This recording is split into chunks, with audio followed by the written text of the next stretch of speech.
Penyampaian sosialisasi reformasi birokrasi kepada pegawai yang ditugaskan dipersilahkan. Baik, teman-teman sekalian, saya izin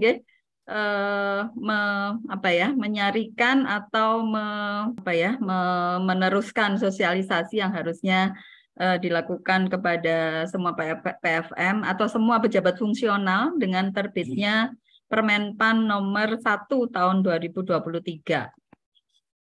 Oke. Jadi Permenpan nomor 1 tahun 2023 ini mengatur tentang jabatan fungsional, Bapak Ibu sekalian. Setelah sebelumnya ada Undang-Undang ASN, kemudian PP tentang manajemen PNS, kemudian peraturan tentang jabatan fungsional, dan sekarang diterbitkan lagi peraturan tentang pengelolaan jabatan fungsional. Ini berlaku untuk semua jabatan fungsional, bukan hanya untuk PFM, Jadi inti peraturan ini akan mulai diberlakukan tanggal 1 Juli 2023 atau akhir Juni 2023. Dan inti Permenpan lagi adalah goodbye Dupak. Tidak ada lagi Dupak. Jadi semuanya nanti penilaian kinerja jadi satu, terintegrasi Bapak Ibu. Hasil penilaian kinerja akan dikonversikan langsung menjadi angka kredit dengan nilai konversi maksimal 150%.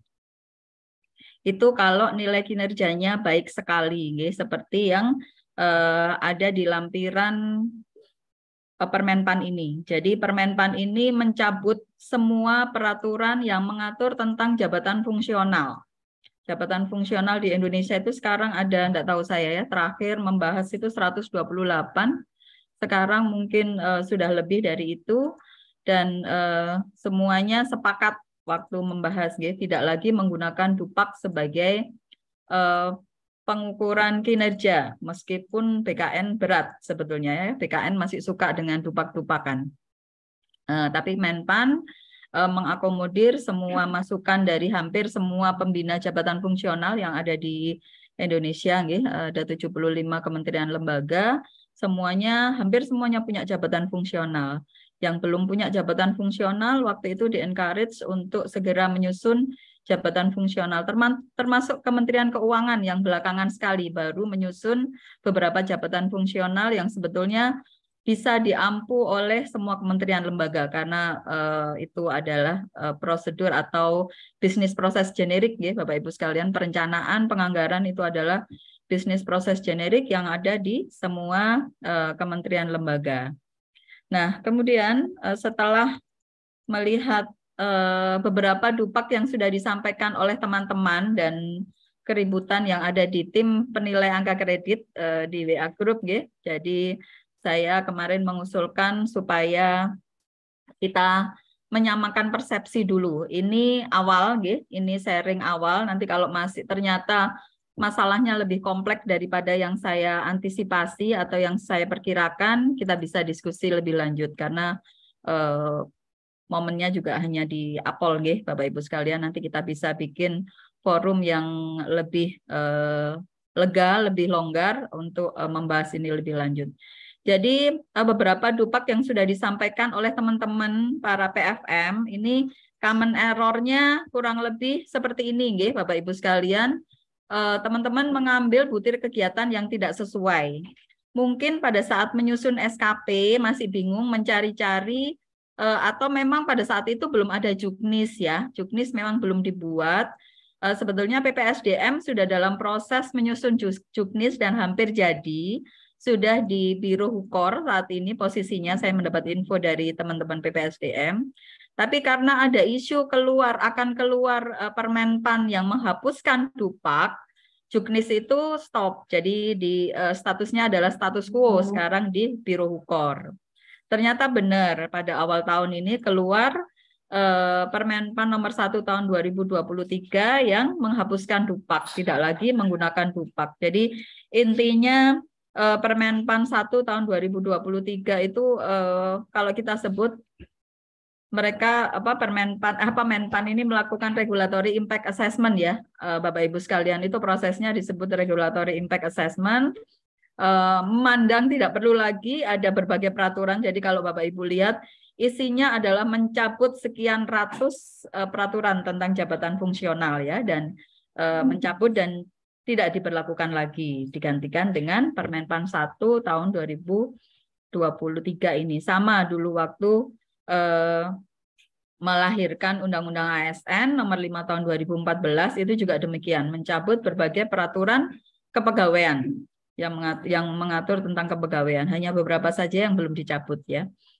Kemudian yang kedua, karena memang belum ada juknis waktu itu, jadi pada saat menyusun SKP mungkin butir kegiatan yang diambil belum sesuai. Nah ini jangan diulangi lagi, Bapak Ibu sekalian. Maksud saya yang sudah disusun salah di SKP, jangan dipakai lagi pada saat kita mengentri di Edupak. Pilih kegiatan yang sesuai kompleksitas dan tingkat kesulitannya. Saya contohkan misalnya, kalau di Infokom, ini karena yang saya di Infokom ya, nanti kalau ada isu lain di tupoksi lain, monggo. Di Infokom misalnya ada kegiatan penyuluhan atau KIE. Untuk level muda, angkanya ini gede banget Bapak Ibu, 1,54 bayangkan. Jadi meskipun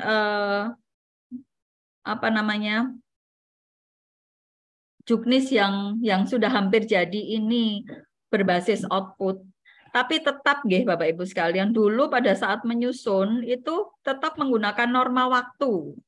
Norma waktu yang diperlukan untuk menyelesaikan pekerjaan itu berapa rata-rata ya, antara orang yang paling cepat dan orang yang paling lambat, diambil tengah-tengahnya sampai kita melakukan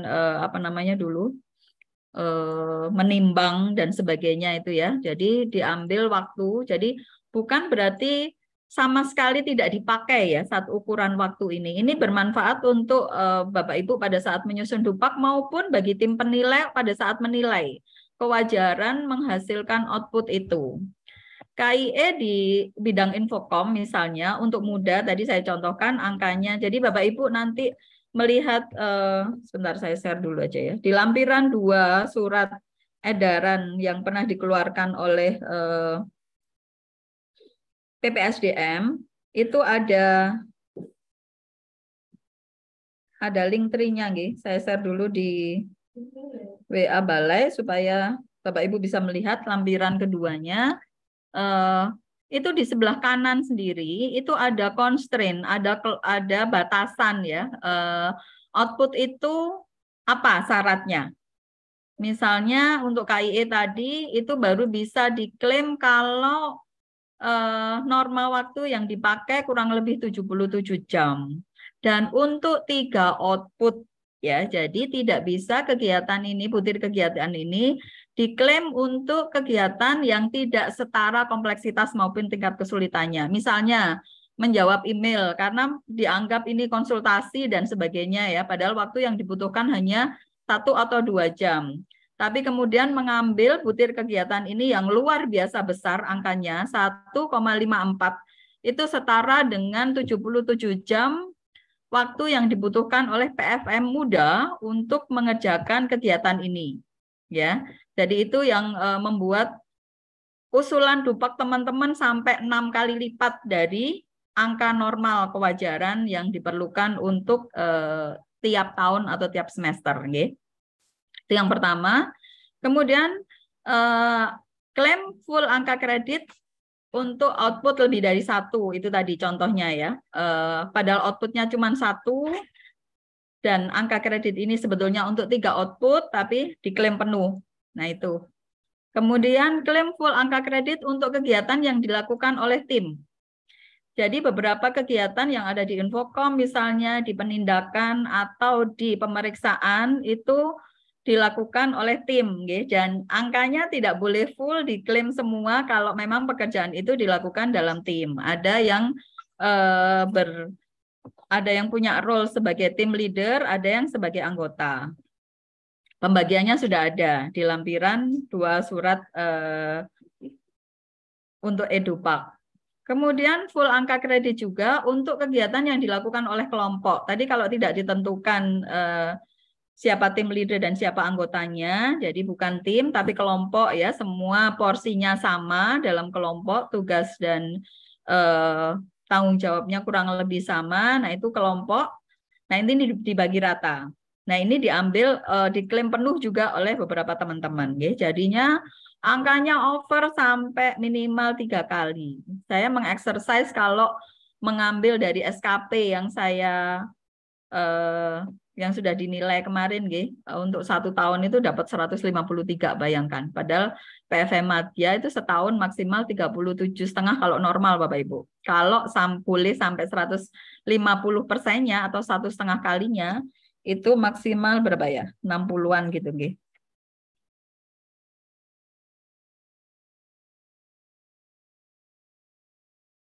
56,25 itu kalau 150%. Nah, kenapa? Karena tadi saya hanya merekap semua kegiatan, butir kegiatan yang saya ambil, kemudian sesuai dengan rincian output dan sebagainya, tanpa memperhatikan lagi apakah kegiatan itu dilakukan oleh tim, dilakukan oleh kelompok, atau berapa output yang wajib diberikan untuk masing-masing angka kredit tadi. Jadi ini 4 kesalahan yang common errors. Saya bilang common errors yang di beberapa dupak teman-teman yang sudah disampaikan melalui edupak bagus sih, bagus yang sudah menyampaikan dupak itu sudah menggugurkan kewajiban, dan dari situ kita bisa belajar apa kesalahan yang terjadi yang dilakukan oleh teman-teman pada saat mengentry data di edupak. Kenapa ini krusial Bapak Ibu sekalian, karena edupak ini hanya dipakai untuk tahun 2002 aja. Semester 1 dan semester 2 yang harus ditetapkan paling lambat nanti akhir Juni oleh Biro SDM dan PPSDM sebagai sekretariat yang menyampaikan pra PAK kepada Biro SDM. Hasil penilaian kita tidak akan dianggap Bapak Ibu kalau over dan tidak kita bersihkan sebelum sampai ke sekretariat di Badan POM, dalam hal ini PPSDM apalagi ditetapkan oleh Biro SDM. Biro SDM tidak akan menetapkan usulan PAK yang 3 kali lipat misalnya, tidak masuk akal Bapak Ibu, dan itu sudah dibatasi juga oleh Permenpan ini. Jadi konversi angka kredit dari penilaian kinerja itu batasan maksimal itu pun sudah besar sekali Bapak Ibu sekalian. Kalau kita menggunakan, kalau masih dengan standar jam efektif kita adalah 70% dari jam kerja, kita cuman bisa sesuai dengan yang sudah ditetapkan angka kreditnya 12,5 untuk pertama, kemudian 25 untuk PFM muda dan 37,5 untuk madya. Itu yang sesuai dengan 70% waktu efektif. Loh gimana Bu kalau kita menggunakan seluruh waktu kita, misalnya setahun kita nggak mengambil cuti sama sekali, nggak makan siang, nggak sholat, nggak istirahat pokoknya Jadi semuanya waktunya full untuk bekerja. Bisa. Artinya 100/70. Itu pun cuma ketemu 142% Bapak Ibu. Jadi konversi 150% itu sudah sangat generous Pemberian keleluasaan kita boleh ngeklaim angka kredit sampai 150% itu sudah sangat-sangat generous, sudah sangat-sangat baik hati gitu dari PPSDM dan Biro SDM memberikan kelonggaran kepada kita. Dulu waktu masih ngurusin PFM di pusat, kalau untuk kenaikan pangkat dan kenaikan jabatan, kita tetapkan dulu maksimal 125% Bapak Ibu.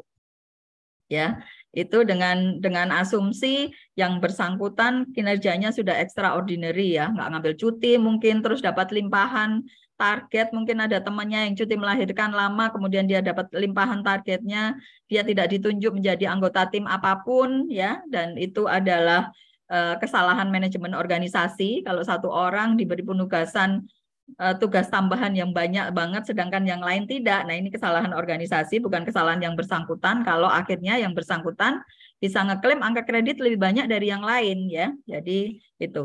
Ini tadi yang sudah saya sampaikan sebelumnya untuk pembagian atau pendistribusian angka kredit kalau penugasan itu dilakukan oleh tim. Nah, yang bawah yang kalau dilakukan oleh kelompok. Nah, ini Bapak Ibu kita harus membuat kesepakatan nggih. Karena sebelum mengalir kepada sekretariat harusnya dupak yang diusulkan itu disetujui oleh atasan langsung. Jadi kalau disetujui kesepakatan ini, atasan langsung hanya menyetujui dupak dengan total angka kredit 150% dari angka normal. Jadi sesuai dengan jenjangnya, kemudian dikalikan 1,5 gitu Bapak Ibu. Dan ini kita sepakati lagi kapan terakhir dupak diserahkan. Mungkin teman-teman di bagian kepegawaian tahu ya, ada syarat kapan terakhir edupak masih bisa digunakan dan PAK akan ditetapkan oleh BPSDM kemudian oleh Biro SDM. Jadi itu mungkin kalau ini saya tuliskan di sini akhir Maret ya, akhir Maret 2023. Apakah ini masih cukup longgar atau terlalu kesusu, nanti monggo nanti kita sepakati bersama. Mungkin itu dulu yang bisa saya sampaikan ke Bapak Ibu sekalian. Mudah-mudahan sesudah ini kita monggo dibaca lagi yang saya share di link yang saya share di WA Grup Balai. Itu ada lampiran 2 yang lengkap yang bisa dipelajari oleh masing-masing PFM. Melihat kolom paling kanan yang merupakan constraint dari masing-masing angka kredit yang bisa diklaim. Itu saja, mudah-mudahan saya rasa tidak bisa ada tanya jawab ya, karena ini forumnya adalah Apol. Matur nuwun, saya akhiri. Wassalamualaikum warahmatullahi wabarakatuh.